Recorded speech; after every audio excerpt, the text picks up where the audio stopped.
The penultimate car, well, livery, at least for 2021, has been unveiled. Lawrence, it's the Haas, and it looks entirely different.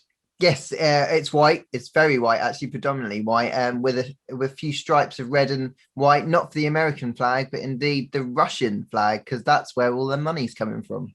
Yes, indeed. We will talk about that and the legalities of doing so.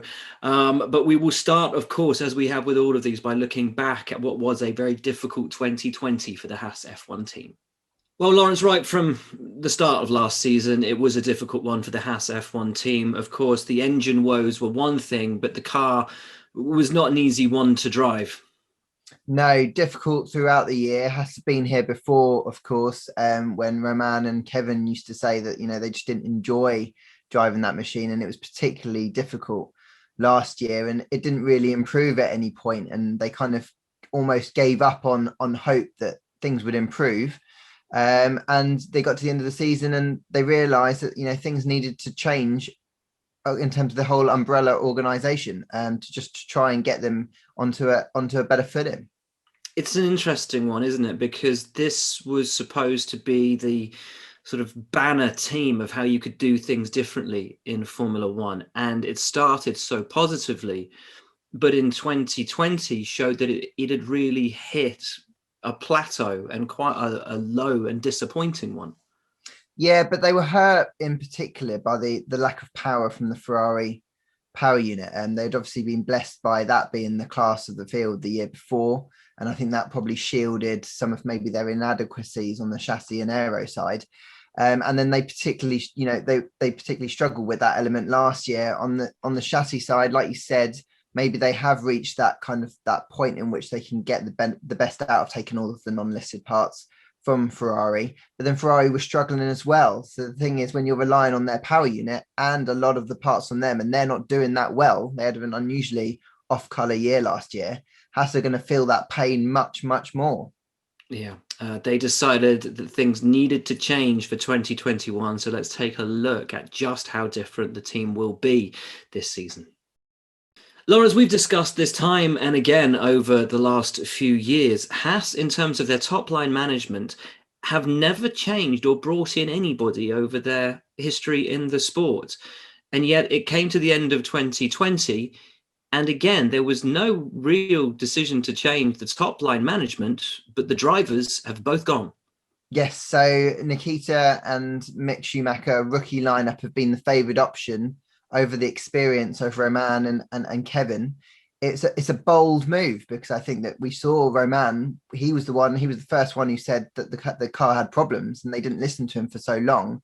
Had they listened to him, things could have been different, and they won't have that experience now to call upon when things or if things go awry. So it's quite a bold decision to make, but they've been quite open in their reasoning behind it. They want to take drivers with backing support so that they can plow it all into the car development for 2022. Yeah, it could be argued Haas might not even have been on the grid in 2021 if it wasn't for the sort of influx of money that has come from one of the drivers' backers, the one which we saw sort of emblazoned over the car today. There has been, I should say, one big change in the team for 2021, and that is in Simone Resta coming into the team, of course, formerly with Alfa Romeo, then seconded back to Ferrari, now seconded over to Haas, and that Haas have their own little sort of hub now in Maranello. Yes, so it's unusual for Haas to have a technical director, actually. It's the first time in the history they've had one. The nature of the model that they operate has meant that they haven't really needed one in some ways. But I think that shows that Haas and Ferrari are kind of trying to change the direction in which this team is going. I know that Simone Resta has been moved around a lot, and it might look like he's not wanted, but I think it's far from it, actually. I think that he is highly rated, and they are offering a good thing to Haas by allowing, seconding him, if you like, to the American team. And it's going to take time for him to settle in, to get the team working in the way that he wants to. Like you mentioned, they're based at Maranello now, so it's going to take a little bit of time to get that kind of operation up and running. But I think it's a signal to the future that they've realised that model got them to a point. But if they want to move on from that point, they need to change things up. And it should be mentioned, of course, that Simone Resta already, since the end of February, has been focused entirely on the 2022 car. The team will not develop this year's car at all. What they have is it for the year, but what they have is not what we saw today. So let's have a little talk about what we did, if anything, see at the launch this morning. Well, Lawrence, it was last year's car with this year's livery. It's as simple as that, really, isn't it? But it's a pretty livery, but it doesn't come without controversy. No, what I like about Haas is they're super efficient with their launch material. They're like, this is the livery, this is what everyone wants to see. So we'll just get that out, and then we'll wait till the morning of testing, and we'll roll the actual car out, have a load of snappers around there to take the photos, and then we're just going to crack on and get on with testing. And I like the efficiency of it all. You mentioned it's not without controversy. Yeah, we've kind of got the Russian flag in some way, with some clever design on that livery. Of course, Nikita Mazepin can't compete under the Russian flag this year after a wider decision. So I bet at least he's kind of got the colours on his car. Yeah, you are allowed to run the colours of the Russian flag, but you can't run the Russian flag. I spoke to the team earlier today. They've confirmed they have passed it with the FIA. The FIA are absolutely fine with the livery of the car.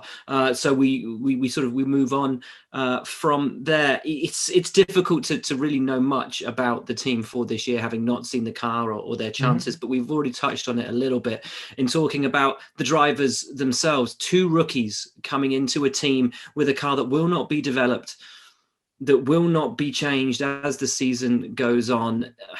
It's going to be a tough year for them both.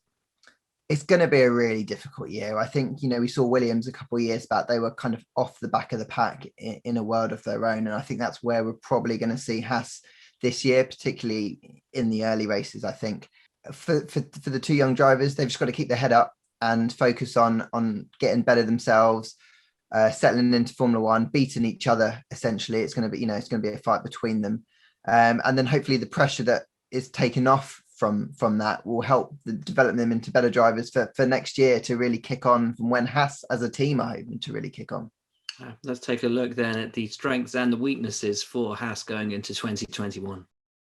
Well, Lawrence, I'm going to let you start on this one. Strengths and weaknesses for Haas in 21.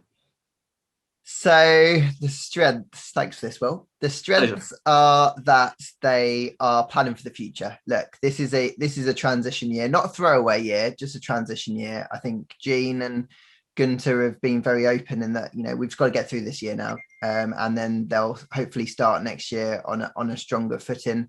So I suppose the strength is they've really got nothing to lose. The weaknesses, there are many of them. I don't know where to start, really. No development, like you mentioned, Will. That's going to hurt them, because while their rivals won't be putting a lot of development on the 2021 car, they will be putting some. And bear in mind that they'll have started probably at a higher level anyway. When you add all that up together, it's only a recipe for Haas falling slightly further back.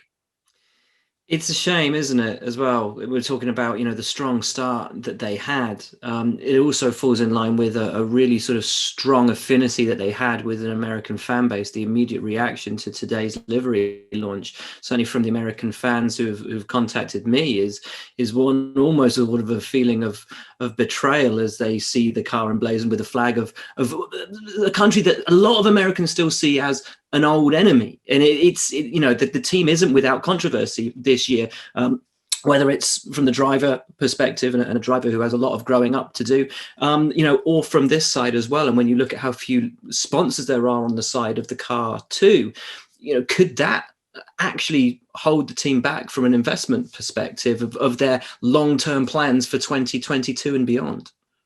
I mean, possibly. I do personally think that, those guys who think it's a betrayal is slightly unfair, because the reality is Haas need to survive. If they want to stay in Formula One, they need to find a way forward.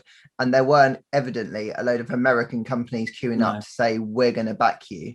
So they've made a decision that's best for them and for their future. And that is kind of taking Nikita Mazepin, the financial backing that comes with him, the concessions potentially that they have to make on the livery. But, as long as they go racing, it keeps all those people employed in jobs.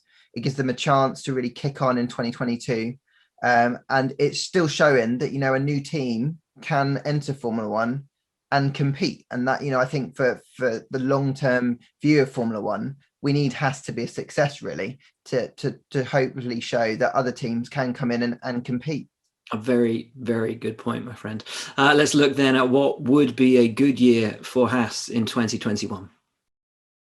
Let's look at the basics. They are launching a car at testing, which they've said will not be developed for the entirety of the season.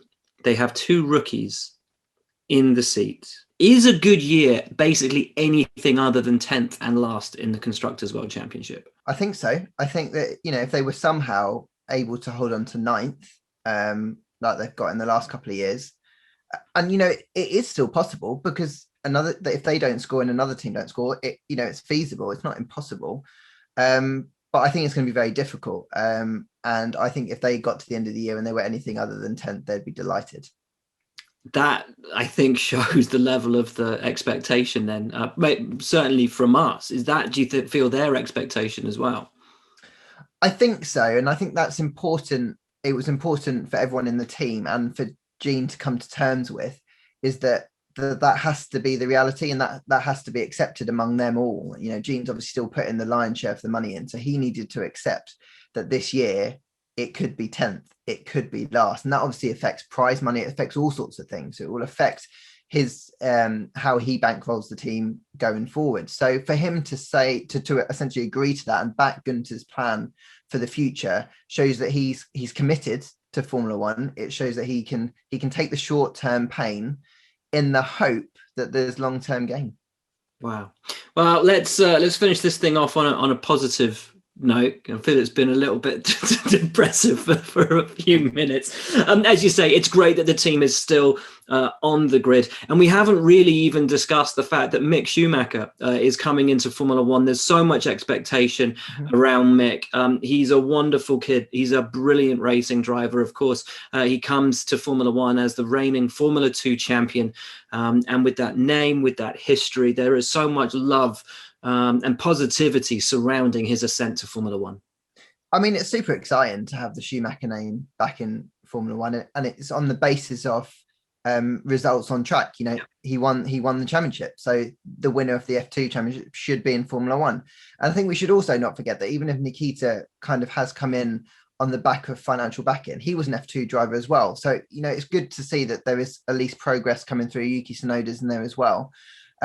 Has given young talent a chance, and I think for many years, with drivers staying much longer, Kimi's obviously into his 40s, Fernando's coming back, you might say that there's almost a log jam and you can't get youth in. So we should also almost celebrate the fact that we've got youth coming through. And I feel for them that it's going to be a tough year, but it's only 1 year and it could be so much better next year. And you've got to start somewhere. So I know that potentially we have been quite negative in here, but I think the positive is that everyone knows what they're dealing with at that team, and they know what the situation is, and they think there's a bright future. And I think that for everyone is a good thing.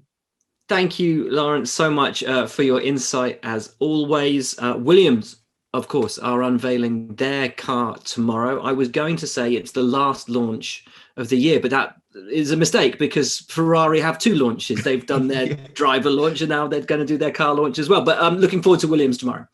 Yes, can't wait. They've got some cool tech in which to launch it. I'm going to clear some space in my lounge to try and pop the car in. What are you going to do, Will? Yeah, I'm going to move my car, try and position the F1 car outside the house, which will look great for me. Everyone else will just see a gap on the road. Yeah, can't wait. It's going to be really, really good. Thank you, mate, for your insight and intellect as always. Thank you, folks at home, for tuning in. Join us for Williams on Friday. For now, though, from Lawrence, from me, we'll see you next time.